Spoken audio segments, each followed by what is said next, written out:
আগামীর বাংলাদেশ ইসলামের বাংলাদেশ, আগামীর বাংলাদেশ দুর্নীতি মুক্ত বাংলাদেশ।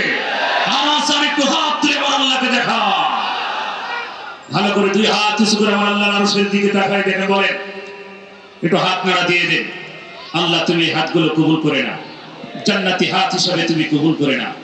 আল্লাহর পথে যদি জাহাদের ডাক আসে ফরিদপুরবাসী, ওই জাহাদের ময়দানে কাফনের কাপড় বেঁধে মাথায় রক্ত জীবন দিতে আমরা সবাই রাজি আছি, রাজি আছি। জীবনে যত প্রেম আছে কলিজায়, নবীজির তরে সবটুকু দিয়ে দেব তাই। বিনিময়ে শাফাত যদি তার পাই, মুছে যাবে জীবনে যত ব্যথা ভার। ফরিদপুর জেলার সদর থানার অন্তর্গত নূর ফাউন্ডেশন জামিয়া ইসলামিয়া মাদ্রাসার উদ্যোগে মহাবিশ্বের মহাবিশ্বর আমাদের মনিব, আমাদের মালিক মহান রব্বুল ইজ্জাত ওয়াল জালালের মুখের পবিত্র বাণী কোরআন কারীম তাফসীরুল কোরআন মাহফিলের স্বনামধন্য সভাপতি, বিশিষ্ট আইনজীবী, শ্রদ্ধাভাজন ব্যক্তিত্ব জনাব অ্যাডভোকেট মোহাম্মদ মতিউর রহমান নিজামী, আতালাল্লাহু উমরাহু ওয়া বারাকাল্লাহু ফি হায়াতি, বলেন আমিন। নামটা দেখে আরো দোয়া করতে মনে চাচ্ছে। রফা'না লাকা যিকরাক, আল্লাহ তার সম্মান মর্যাদা মাওলানা মতিউর রহমান নিজামী, আল্লাহ রাব্বুল আলামিন তার এই গোলামকেও যেন তার মতো কবুল করে।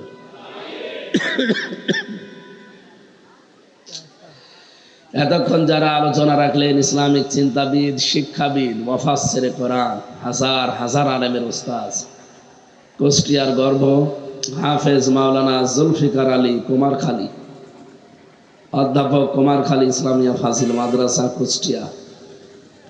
আলোচনা রেখেছেন বলিষ্ঠ কণ্ঠের অধিকারী ইসলামিক চিন্তাবিদ মাওলানা হোসাইন মাহফুজ। আরজ বাজারে যিনি আছেন মুফতি ফজলুর রহমান, অত্র মাদ্রাসার সম্মানিত মুহতামিম, মঞ্চে বসা ওলামা হজরত, সামনে বসা মুসলমান ভাইরা, পর্দার আড়ালের সম্মানিতা মা এবং বোনেরা, প্রশাসনের ভাইরা, প্রাণ প্রিয় ফরিদপুরবাসী, আল্লাহর দরবারে শুকরিয়া জানাচ্ছি যিনি আমাদের সুস্থ রেখেছেন। শরীর সুস্থ না থাকলে কিছুই ভালো লাগে না, এই যে আমার ভালো লাগছে না। সুতরাং যিনি সুস্থ রাখলেন, ওয়াইদা মারিদতু ফাহুয়া ইয়াশফিন, আমাদের জাতির পিতা হযরত ইব্রাহিম আলাইহিস সালাম এটা শিখিয়েছেন যে আমি যখন অসুস্থ হই আমাকে সুস্থতা দান করেন ওই আল্লাহ। অন্য কারো ক্ষমতা আছে না। ঔষধ এটা ওসিলা। আমি যদি সারা দুনিয়ার ঔষধ সব খেয়ে ফেলি, আল্লাহর হুকুম যদি না হয়, কিয়ামত পর্যন্ত আপনি সুস্থ হতে পারবেন না। সুতরাং সুস্থতা অসুস্থতা এটা আল্লাহ নিজের হাতে রেখেছেন। আমি সহ যারা অসুস্থ আছি, আল্লাহ আমাদেরকে শেফায়ে কামেলা আজেলা দান করুন। শুকরিয়া আদায় করি আল্লাহর দরবারে, যারা আমরা এখানে আসতে পারলাম। হাজার হাজার মানুষ এই জেলায় বাস করে, সবাই আসতে পারে নাই। কোরআনে কারীম আল্লাহ তাদের জন্য নিয়ামত বানিয়েছেন। কুল বিফাদলিল্লাহি ওয়া বিরহমাতিহি ফাবিযালিকা ফালিয়াফরাহু হুয়া খায়রুম মিম্মা ইয়াজমাউন। তামাম পৃথিবীতে যা আল্লাহ দিয়েছেন মানুষকে, সবচাইতে দামি এবং উত্তম সম্পদ দিয়েছেন কোরআন। 850 কোটি মানুষ এই দুনিয়ায় এখন বাস করে, মাত্র আমরা 210 কোটি মুসলিম। আমরা ছাড়া পৃথিবীর কেউ বলতে পারে না যে আমরা কোরআন পেয়েছি। বলতে পারে? যারা বলতে পারি বলেন আলহামদুলিল্লাহ। দরুদ আর সালাম পড়ছি আমাদের নবী মুহাম্মদুর রাসূলুল্লাহ সাল্লাল্লাহু আলাইহি ওয়াসাল্লামের প্রতি। নবী মুহাম্মদুর রাসূলুল্লাহর প্রতি আমাদের কয়েকটা কাজ বাকি আছে।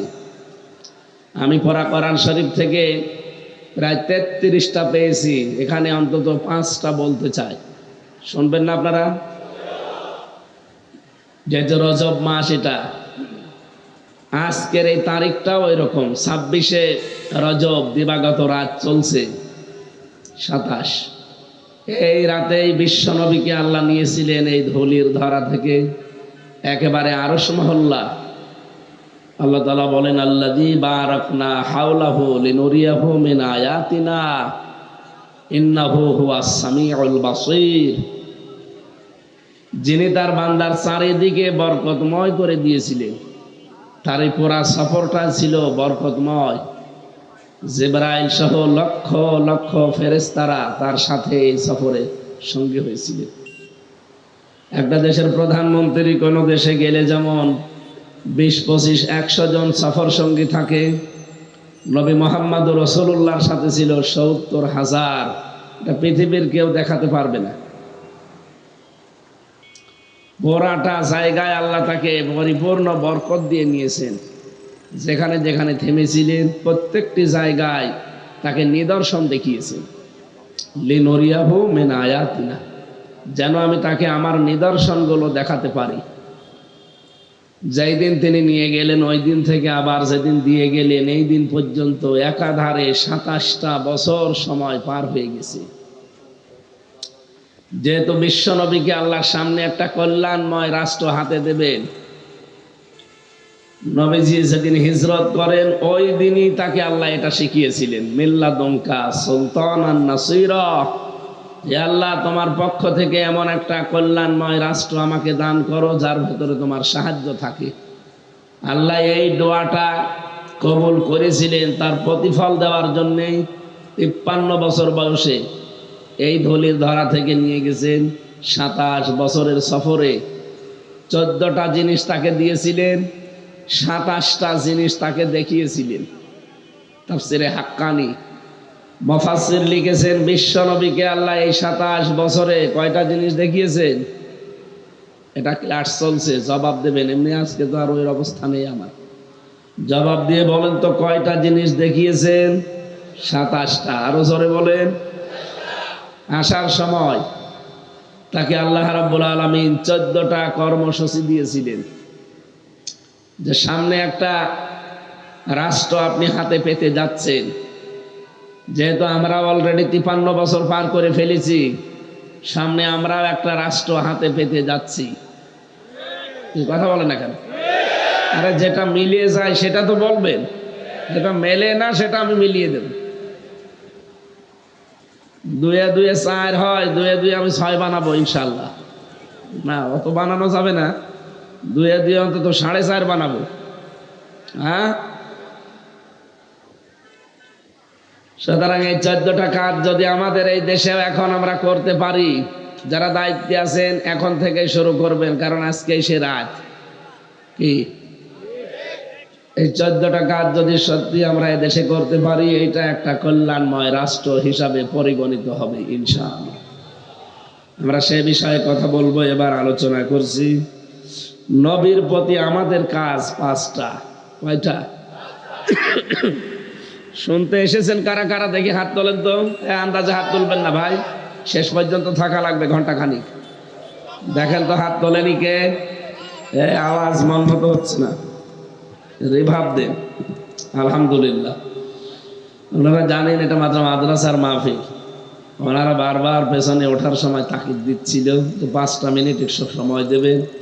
যারা টাকা পয়সা মুসলমান ভাই আর বোনেরা এনেছে তারা যেন দিতে পারে, এই জন্য ওনারা যাবে 5 মিনিট এই লাইন থেকে ওই লাইনে বের হয়ে যাবে। রজব মাস, নবীজির প্রতি আমি কাজ কয়টা বললাম যেন? ও ভালো করে একেবারে ক্লাসের মতো আত্মস্থ করে নেবেন। রব্বুল আলামিন বলেন, 1 নম্বরে তোমাদের নবীজির উপরে তোমাদের দায়িত্ব বা কাজ হচ্ছে দরুদ পড়বা। কি পড়া? এখান থেকে একটা মাসলা বের হয়, দরুদ পড়া যাবে নবীজির প্রতি। যে নবীজির প্রতি নাম নিয়ে যারা জিকির বানিয়েছেন এটা করা যাবে না। কত মানুষ এখন নতুন নতুন জিকির বানিয়েছে। কি মাইক নিয়েছেন? সাউন্ড মন মতো হচ্ছে না ভাই, ঠিক করে কি করবে? এতক্ষণ এনারা কি করছিল?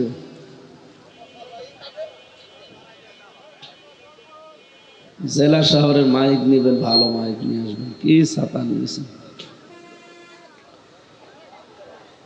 আমার ভাইরা, আওয়াজ যা আছে বাড়িয়ে রিভাব দেন।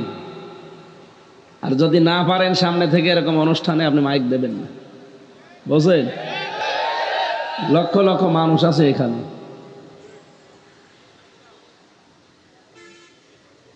এই যে মাসলাটা বললাম, এখন থেকে আমরা যারা এটা শুনতে পাচ্ছি, যেহেতু এটা রেকর্ড হচ্ছে, সারা দুনিয়ায় ছড়াচ্ছে, পৃথিবীর মুসলিম ভাই আর বোনেরা, আমি নিজে দেখেছি অনেকে ইয়া রাসূলুল্লাহ জিকির করছে। রাসূলুল্লাহর নামে কোনো জিকির আছে?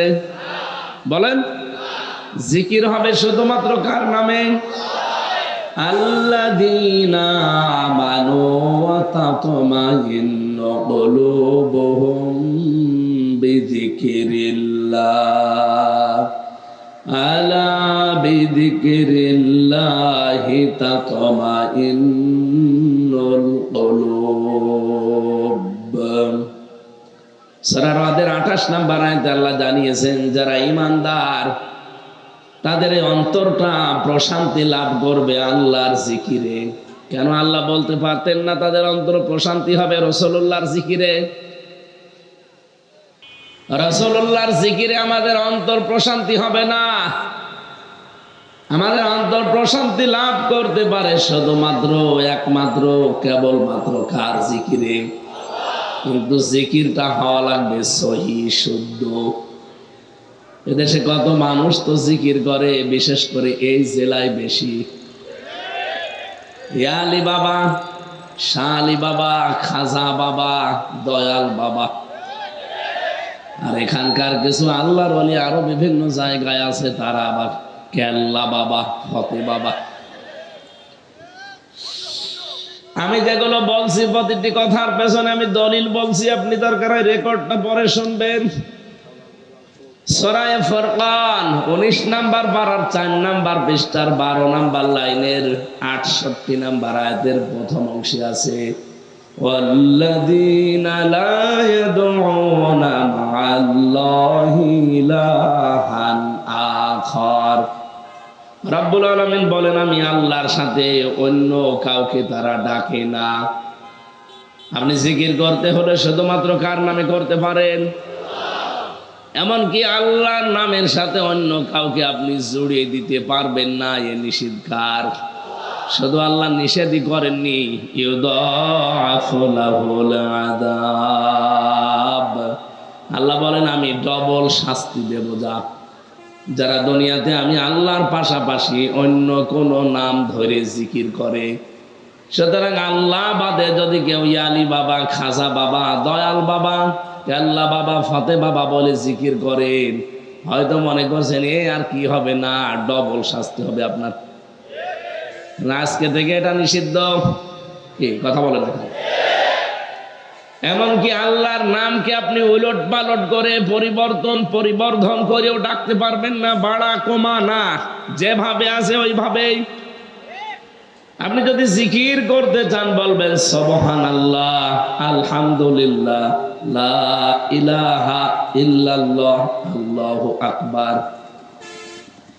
সূরা আরাফের 181 নাম্বার আয়াতে আল্লাহ জানিয়েছেন, রব্বুল আলামিন বলেন, ওয়ালিল্লাহিল আসমাউল হুসনা ফাদউহু বিহা ওয়া যারুল্লাযীনা ইউলহিদুনা ফি আসমাই সায়াজজাউনা মা কানু ইয়ামালুন। আরো অ্যাক্টিভ ভাবে শুনবেন। আল্লাহ পাক বলেন, আমার অনেক নাম আছে। আল্লাহর নাম আমরা সচরাচর 99টা জানি, কিন্তু আল্লাহর নাম আমি 5000 পেয়েছি। এই 5000 নামের ভেতরে যে নামে পারেন আপনি ডাকতে পারেন, কোনো অসুবিধা নেই। কিন্তু সাবধান, আল্লাহর নামকে এলহাদ করবেন না। এলহাদ মানে পরিবর্তন করে দেওয়া। এ জেলায় যারা জিকির করেন আল্লাহ আল্লাহ আল্লাহ, এরপরে হু হু, এর ভেতরে কি আপনি পাবেন আল্লাহকে? কোথায় পেয়েছেন ভণ্ডামি? আপনি আল্লাহর নামকে উচ্চারণ করবেন কি বাঁকাচোরা ভাবে, ভাঙ্গাচোরা ভাবে, না স্পষ্ট? আরাতিলিল কুরআনা তারতিলা। রাব্বুল আলামিন বলেন, কেউ যদি কোরআনে কারিম পড়ে সে যেন শুদ্ধ করে তারতিলের সাথে স্পষ্ট ভাবে থেমে থেমে পড়ে। যেহেতু আল্লাহ এই শব্দটা কোরআনে নেই, বলেন বলেন, সুতরাং এখন থেকে ডাকতে হলে এটা শুদ্ধ করে উচ্চারণ করবেন। আপনার এই মুখের দিকে আমার আল্লাহ তাকিয়ে আছে, দেখি আমার বান্দা শুদ্ধ করে নামটা বলে কিনা। এটা কোরআন হাদিস না, একটা ঘটনা পড়েছিলাম কিতাবে। আল্লাহর এক বান্দা দেখেছেন, একটা রওশনের সাথে হয়ে গেছে আর একটা দাঁড়িয়ে আছে ওই মহিলার মতো। এখন এখানে আসেন, আপনার কিভাবে মায়ের দিয়ে এখানে আসেন।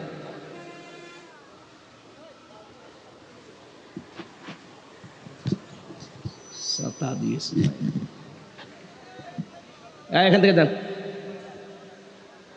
রাত বাজে এখন 9:30, এখন ভণ্ডামি করতে আসছে।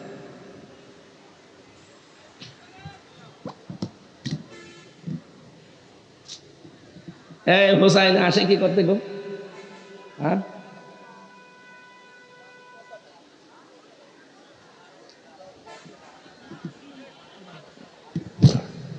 এটা লাগবে না, এটা বন্ধ করে দিন, এটা বন্ধ করে দিন, দেন ওই একটা থাকলে হবে।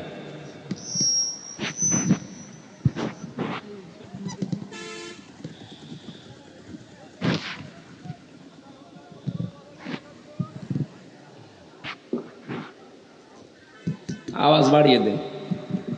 আর জীবনে যেন আমার কোনো মাহফিলে মাইক নেবেন না। আমি যদি শুনে যে এরকম কোনো মাইক নিয়েছেন, আমি কিন্তু পথ থেকে বাড়ি চলে যাব।